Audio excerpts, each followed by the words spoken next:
Мерида! Мамо! Ау, аз... Поболях се от притеснение. Ти, наистина Не ли? знаех къде си отишла, нито кога ще се върнеш, не знаех какво да мисля.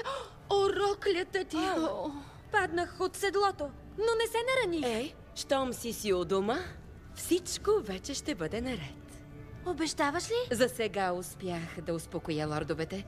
Баща ти е с тях и ги забавлява. Ела, опитай моя меч и става остър звън! Ще смъкна твоята кожа ето тук на този пън! Морко!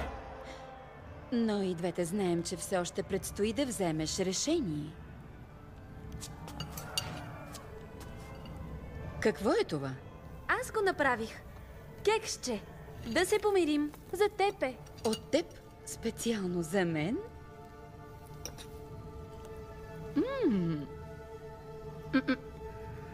О, интересно. Съчетание. Чувстваш ли се вече Вкус. различно? Тръпчив и също кисел. Промени ли мнението си за женитбата и така нататък? Така е по-добре. Сега да се качим горе при лордовете и да изчистим веднъж за винаги въпроса.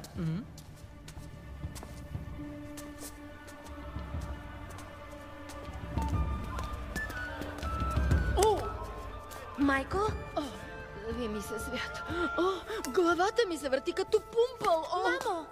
О, не се чувствам много добре. Какво мислиш за женитбата? Сега? Мерида! Заведи ме в стаята ми. Така, точно така! Съвсем малко.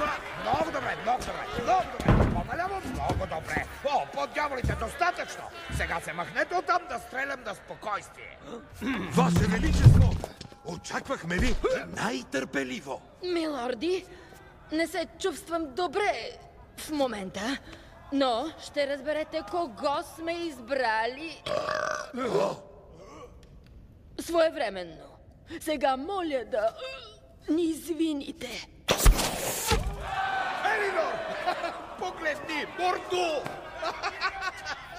Елинор, добре ли си, скъпа? Да, добре съм. Връщай се да отмъщаваш за крака си. О. Чухте, момчета? Кроя отдавна планове, този дявол да умре! Почини си колкото е необходимо, за да се съвземеш, мамо. А сега на спокойствие да имаш да ми казваш нещо ново за женитбата. Какво имаше в това кексче? Кексче! Мамо, отивам да им кажа, че годешът се отменя. Мамо?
Мамо? Ти си мечка! Защо мечка? О, явно тази загубена вещица ми е сгрешила магията. Вината не е моя. Не съм ми казвала да те превръща в мечка. Аз исках само да станеш друга.